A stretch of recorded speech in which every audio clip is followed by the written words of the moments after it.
Mabuhay! So for today's video ay aalamin natin ang mga pamahiin para ikaw ay pumasa sa board exam.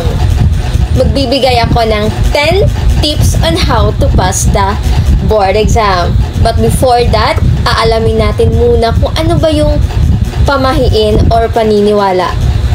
Ang pamahiin or ang paniniwala ay isang lumang kaugalian, especially ng mga ninuno natin, na naglalaman ito ng salamangka or kapalaran ng isang tao. And now, let's move on the 10 tips on how to pass the board exam. Okay, so but before that, I would say that it's up to you if you would believe this pamahiin or not. So, depende yan sa paniniwala mo at depende yan sa pananampalataya mo kung ikaw ay naniniwala, no? Kasi most of us ay naniniwala talaga sa kapangyarihan ng luck. First pamahiin, magpatasa ng lapis sa pumasa na sa exam or sa naging top-notcher. Ang unang tips natin ay very known siya when it comes to any exam, lalo na yung papalapit na yung exam mo, marami ka talagang makikita sa feed nyo na nagsasabi na magpapatasa sila ng lapis nila sa pumasa na sa exam or nag-top sa exam.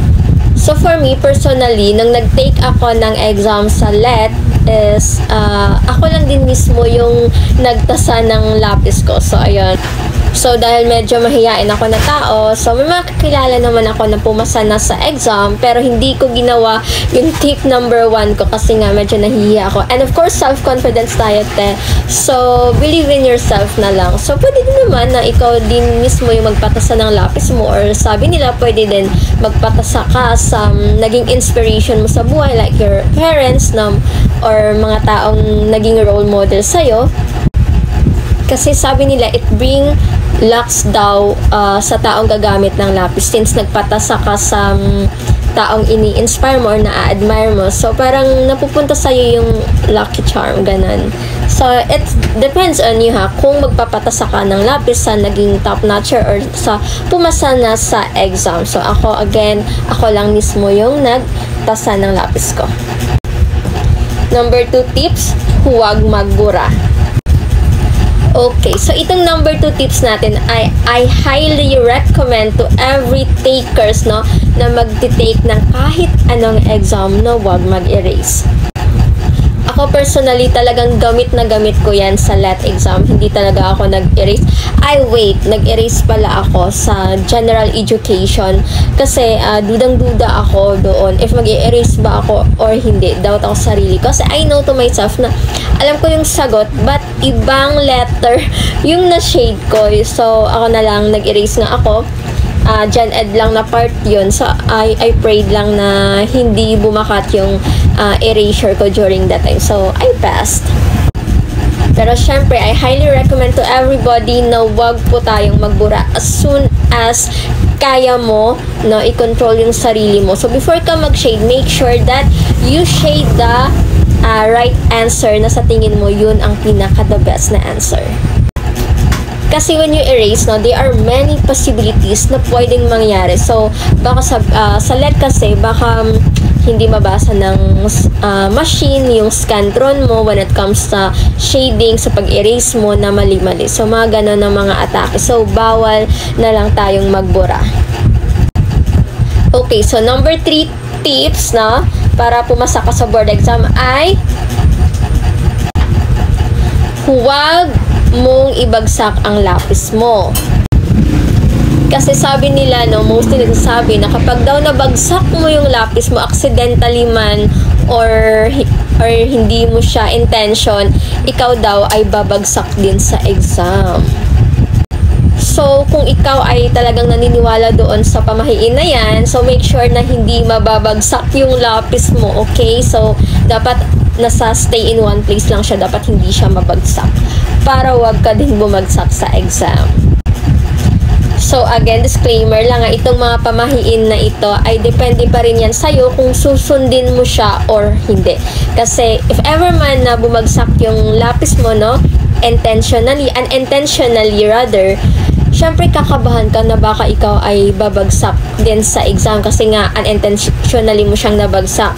But as I was saying, no, just pray na lang if that happens. And of course, please take good care na lang sa mga bagay na mga dinadala mo sa araw ng board exam. Number 4 tips, magsuot ng pulang underwear. Ito talaga yung mga gustong-gusto ng karamihan, no? Ginagawa nyo din ba ito? Ako honestly speaking, on the day of my exam, I never wear red underwear. I just wear a red bracelet. Wala na ako ngayon na may cross na sign yun. So, yun lang yung dala ko na red bracelet. And of course, red lipstick. Diba? Sabi nila yung red kasi ay for power. So, kapag ikaw ay nakasuot ng pula, meaning you are powerful. And then, confidence din, no? Na nag-signify din siya ng confident. So, kapag ikaw nagsusuot ng red underwear, so red lipstick, or any things na red, no? You think na parang kaya mo yan kasi you are powerful. Diba? Yun. Especially, no, kapag ang favorite color mo ay red, pak na pak ka dyan. So, again, kung ikaw ay naniniwala dyan, so sundin mo. Kung hindi naman, it's okay. Depende pa rin yan sa iyo. Okay, number 5 tips. Huwag lilingon sa testing room pagkatapos ng exam. Okay, dito naman kasi sabi nila, pagkatapos mong mag-exam, huwag ka na daw lumingon. Huwag mo nang lingunin yung mga kasamahan mo doon sa loob. Just walk silently. Ganun lang yung atake natin. Sabi nila, no, na kapag daw ikaw ay lumingon sa testing room or sa room na pinasukan mo, parang nililingon mo din yung sarili mo na, ay, babalik pa ako. So, huwag po tayong lumingon. Ako naman, I did not believe on that pamahiin. Pero ginawa ko po siya, no? Wala namang mawawala if susundin natin. So, nung pagkatapos kong mag-exam, girl, hindi talaga ako lumingon as in. Talagang, I just passed my test paper and then, yeah, walk silently. Hindi na ako lumingon. Siyempre, kapag ayaw mo nang balikan yung room na yan or yung testing room na yan at ayaw mo nang mag-retake sa exam, ano pang hinihintay mo? Huwag ka nang lumingon. Let's go sa number 6 tips, ang sipain ang upuan pagkatapos mag-exam. Okay guys, so do you believe in this pamahiin? Yung sisipain mo yung upuan mo pagkatapos ng exam. When it comes sa pagsipa, be careful lang ha. Kasi ako, nung nag-exam talaga ako, yes, sinipa ko yung chair ko. Pero hindi siya masyadong malakas ha. Kasi baka naman yung pagsipa mo ng chair mo ay maka-disturb ka na sa ibang taker or sa loob ng room. So, be careful na lang sa pagsipa. Kunting sipa lang. Yun lang yung atake. Dito naman kasi sa pagsipa ng chair, sinasabi nila na sisipain mo yung chair mo kasi ayaw mo na siyang upuan. Meaning, wala ka ng exam na babalikan. Papasa ka na sa exam. Alright, so let's go sa 7 na tips para pumasa sa exam. Number 7, lagyan daw ng asin ang iyong pampaligo, ang tubig na iyong ipapaligo on the day of your exam. Okay, so alam naman natin na yung asin, no, ay pampataboy ng malas. So for example, nilagay mo yung asin sa pampaligo mo. Ako siguro, I remember, ginawa ko yan. Yes, ginawa ko yung tips na to. Nilagyan ko ng asin yung pampaligo ko on that day. Siyempre, para walang mga aberya, no, walang mga bad things that happen. Ayun, so depende pa rin sa inyo, ha? Alright, so let's go sa number 8. Number 8 tips, mga paniniwala pagdating sa board exam. Yung pagpasok mo daw sa room, tapikin mo yung blackboard. Tapik mo yung blackboard. Ibig sabihin kasi niyan, top the board or top the board. So, yun, magiging top-notcher ka daw. Ako, personally, hindi ko yun nagawa. Ngayon ko lang din yan nalaman upon my research. Pero, depende yan sa inyo ha. Kasi paano mo naman tatapikin kung late ka na pumunta, di ba? Pero ako, super aga kong pumunta, no? So, yun na lang din magiging advice ko sa inyo. Agahan yung pumunta para yes, relax na kayo. Alam nyo na yung room nyo kung saan kayo papasok. Hindi na kayo haggard. Hindi na yung ma-stress yung mga utak nyo. Dapat prepared na kayo. So, yun. Top the board or top the board.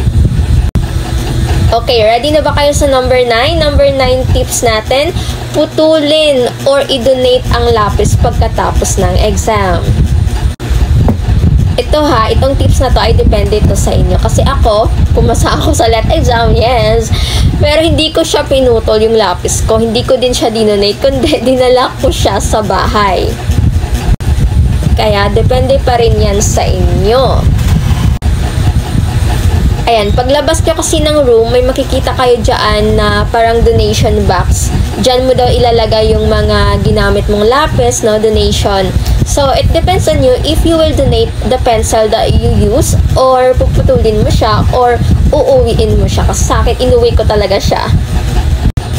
Yeah, sabi nga nila, yung pagputol daw ng lapis or yung pag-donate daw ng lapis, it signifies na ayaw mo nang mag-take ulit ng exam. So, para putulin mo na yung ginamit mo, ayun, di ka na mag-take ng exam.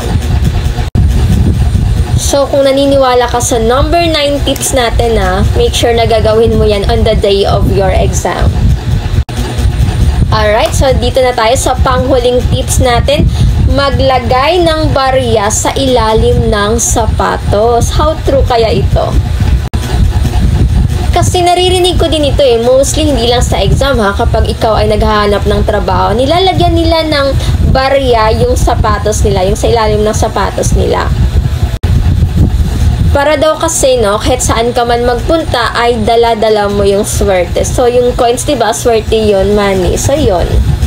So, sa araw ng exam, pwede mo yun gawin para ikaw ay swertehin. Please take note lang, takers huwag tayo mag-defend lang sa swerte. Yung swerte kasi naniniwala ako na nagmumula yan sa sarili natin kasi it depends on how you exert effort when it comes to review, your time, hindi lang puro gala, kundi dapat puro review po tayo. So, yun po yung swerte talaga ng ginagawa ko. Review, exert more time and effort sa pagre-review. Huwag tayo yung bahala na mentality, no? Yung malapit na yung exam, hindi ka pa rin nagre-review, so bahala na talaga. So, kidding aside, I hope na may nakuha din kayo ng mga tips natin, mapaniniwala natin paano pumasa sa board exam because some of those paniniwala ay ginamit ko talaga nung ako ay nag-exam. Okay, so kung may mga paniniwala pa kayo na nalalaman at hindi ko siya nabanggit, you can comment down below at sa mga takers naman natin na nakapasa na ano kayong paniniwala nyo na very helpful din talaga sa araw ng board exam nyo. So, pwede nyo siya i-comment down below. And if you like this video, kindly like and subscribe to my YouTube channel. So, yun lamang po. And maraming salamat for those who are watching. And please do hit like and subscribe again. Huwag kalimutan. And please keep safe, everyone!